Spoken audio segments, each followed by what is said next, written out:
Hello everyone, welcome to Shivani Maurya classes. आज के video में हम स्टार्ट करने वाले हैं एक new section that is managerial ability. जब हम बात करते हैं मैनेजरल एबिलिटी की, तो इसमें बेसिकली क्या क्या टॉपिक्स होते हैं। इसमें होता है कम्युनिकेशन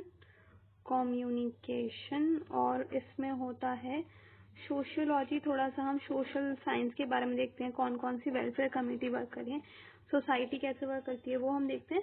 और थोड़ा सा इसमें कंप्यूटर पार्ट भी आता है, तो वो सब हम देखेंगे। बट हम स्टार्ट करेंगे सबसे पहले कम्युनिकेशन पार्ट से कि क्या होता है communication. So without wasting time let's get started. Welcome back. So communication basically क्या होता है, हमें पहले से भी पता है। कम्युनिकेशन में होता क्या है, कम्युनिकेशन एक ऐसा जरिया है जिससे हम एक मैसेज को एक पर्सन से दूसरे पर्सन में ट्रांसफर कर सकते हैं। तो इसको हम बोलते हैं कम्युनिकेशन। कम्युनिकेशन को हम सबसेट ऑफ डिफ्यूजन भी बोलते हैं। सबसेट ऑफ डिफ्यूजन का मतलब है, डिफ्यूजन का बेसिकली मतलब होता है to spread information from one place to another, या एक ग्रुप से किसी दूसरे ग्रुप में हम कोई इंफॉर्मेशन शेयर कर रहे हैं, तो वो हम किसके थ्रू करते हैं, कम्युनिकेशन के थ्रू। तो इसीलिए इसको बोला गया है सबसेट ऑफ डिफ्यूजन। डिफ्यूजन के और भी अलग अलग जरिए होते हैं कि हम इंफॉर्मेशन और भी तरीके से सिर्फ कम्युनिकेट करके ही नहीं, हिस्टोरिकल में जो मैन्युस्क्रिप्ट होती हैं और जो भी चीज़ें होती हैं वो सब भी कम्युनिकेशन का ही पार्ट है। तो इसीलिए इसको बोलते हैं सबसेट ऑफ डिफ्यूजन। तो क्या क्या होता है कम्युनिकेशन में, कैसे कैसे होता है, वो सब कुछ हम देखेंगे। सबसे पहले हम बात करते हैं कम्युनिकेशन के स्टेजेस की। तो ये जो कम्युनिकेशन के स्टेजेस है, हम इसको बोल सकते हैं कॉम्पोनेंट्स या फिर एलिमेंट्स यानी कि इन चीज़ों से मिलकर ये बना है। तो जो कम्युनिकेशन के एलिमेंट्स हैं वो 6 एलिमेंट्स हैं। Source, encoding, channel, decoding, receiver, उसके बाद है फीडबैक। तो ये जो मॉडल है ये किसने दिया था, बर्लो नाम के एक जो इंग्लिश फिलोसफर थे, उन्होंने अपना ये पूरा मॉडल दिया था। इसको हम बर्लो मॉडल ऑफ कम्युनिकेशन के नाम से भी जानते हैं। तो इसमें 6 स्टेजेस होते हैं या फिर 6 एलिमेंट्स होते हैं, हम इसको बोल सकते हैं। पहला एलिमेंट होता है सोर्स, जहाँ से वो इंफॉर्मेशन अराइज हुई है। दूसरा होता है इनकोडिंग।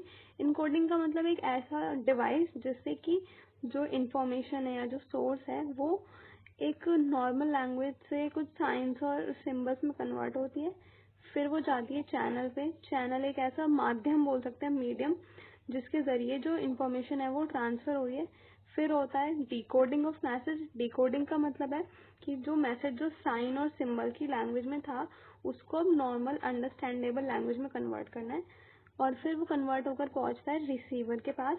रिसीवर उसको समझता है और उसके बाद वो एक फीडबैक देता है। तो ये एक पूरी साइकिल है जिसमें कि सोर्स का दूसरा नाम सेंडर भी होता है। सेंडर से लेकर फीडबैक तक एक मैसेज जाता है और वो सेंडर से रिसीवर तक एक मैसेज जाता है जिसका वो फीडबैक देता है।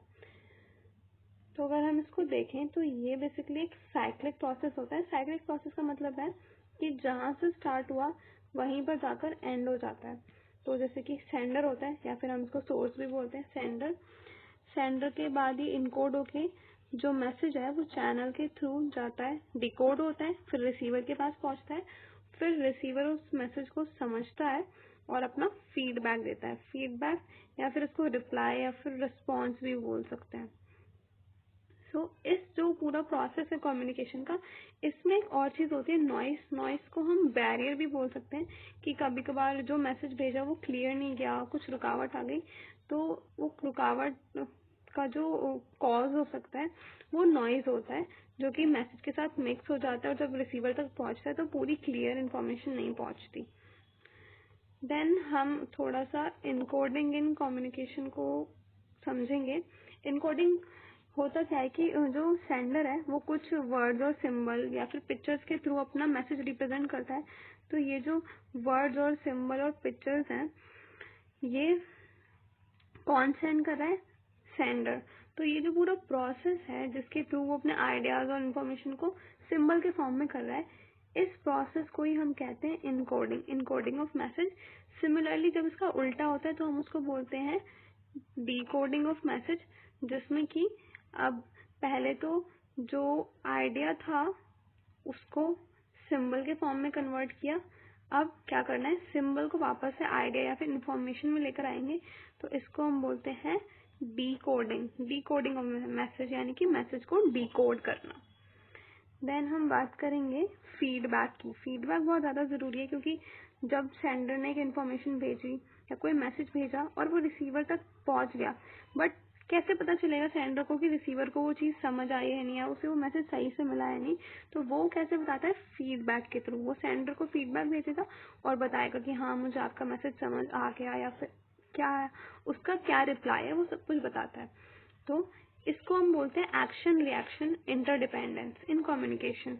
एक्शन रिएक्शन ऐसे हुआ कि सेंडर ने एक मैसेज भेजा, वो हुआ एक्शन, फिर वो रिसीवर तक पहुंचा, और जो रिसीवर है फिर वो उसका रिएक्शन देगा फीडबैक के फॉर्म में। तो इसको हम बोलते हैं फीडबैक। फीडबैक कौन भेजता है, रिसीवर भेजता है। किसको मिलता है, वो सेंडर को।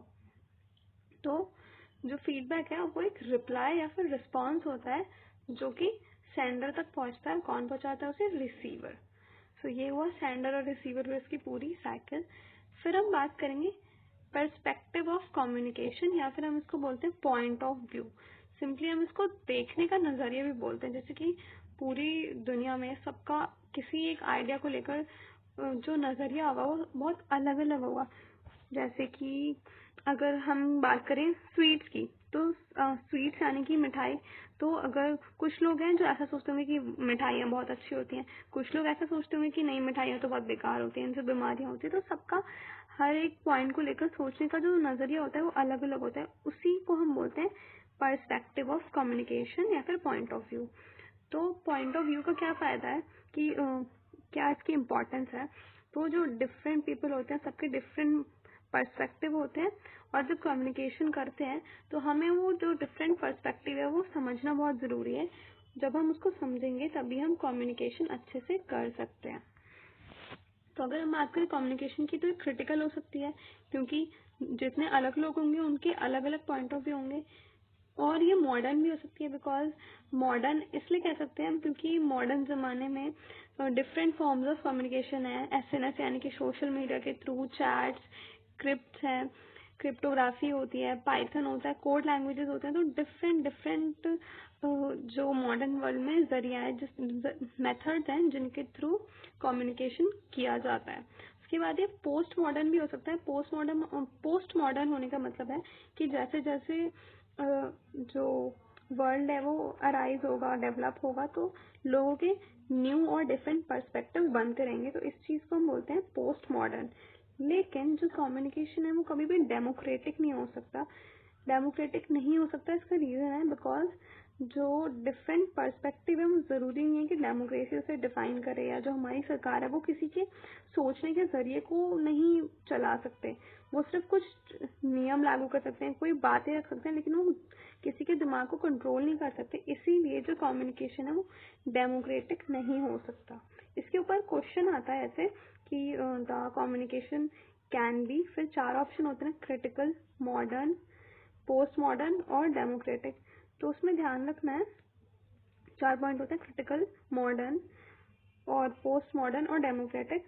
तो उसमें डेमोक्रेटिक नहीं होता है जो कम्युनिकेशन है, वो याद रखना है।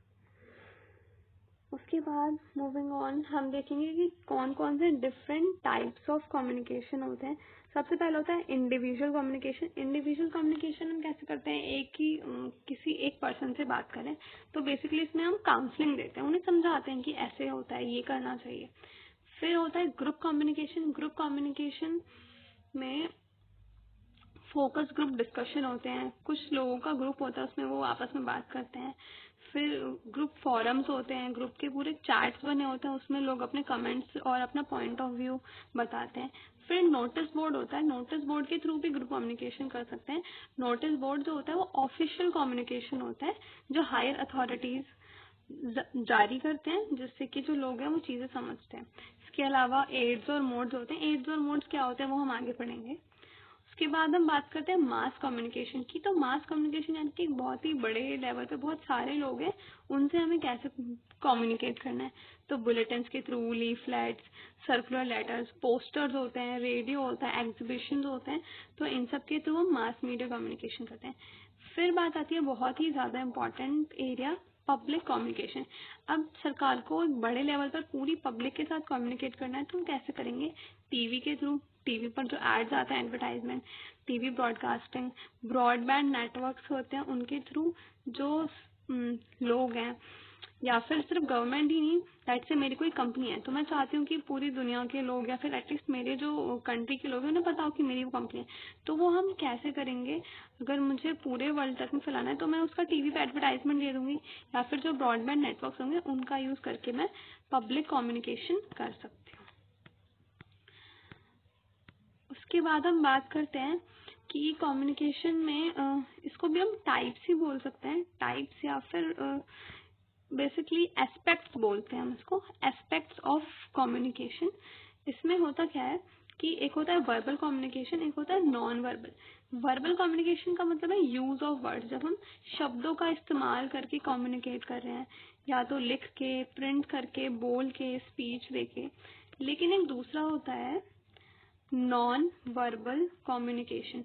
नॉन वर्बल कम्युनिकेशन का क्या मतलब है? जब हम वर्ड्स का इस्तेमाल नहीं करें, हम अपने फेशियल एक्सप्रेशन और बॉडी मोशन, यानी कि जैसे कभी बार हम कुछ कर रहे होते हैं, अपना हाथ दिखा देते हैं कि नहीं रुक जाओ, या फिर हम हंसते हैं, स्माइल करते हैं, तो वो एक कम्युनिकेट करने का जरिया है कि हाँ मैं खुश हूँ तो मैं स्माइल कर रही हूँ। हम सैड होते हैं तो हमारा जो फेस होता है वो रोने वाला हो जाता है, तो वो भी एक तरीके का कम्युनिकेशन है।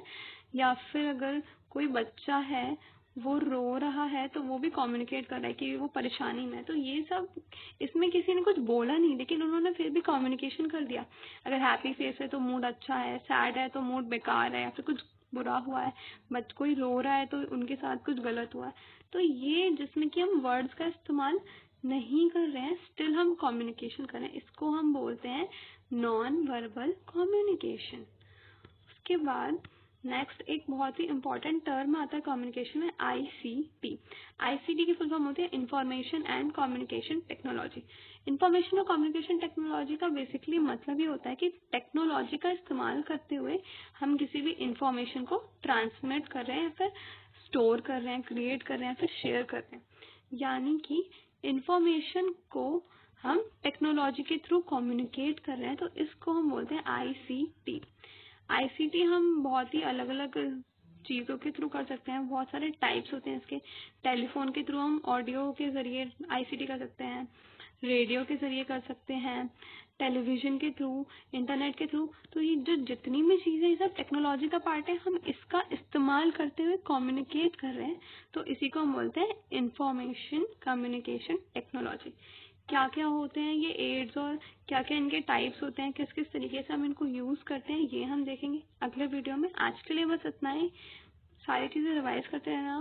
Please stay connected. वीडियो अच्छा लगा हो तो प्लीज लाइक कर देना एंड सब्सक्राइब का बटन टैप कर देना, ताकि मेरे जितने भी वीडियो है सब आपको मिलते रहे। So bye bye, take care, happy learning.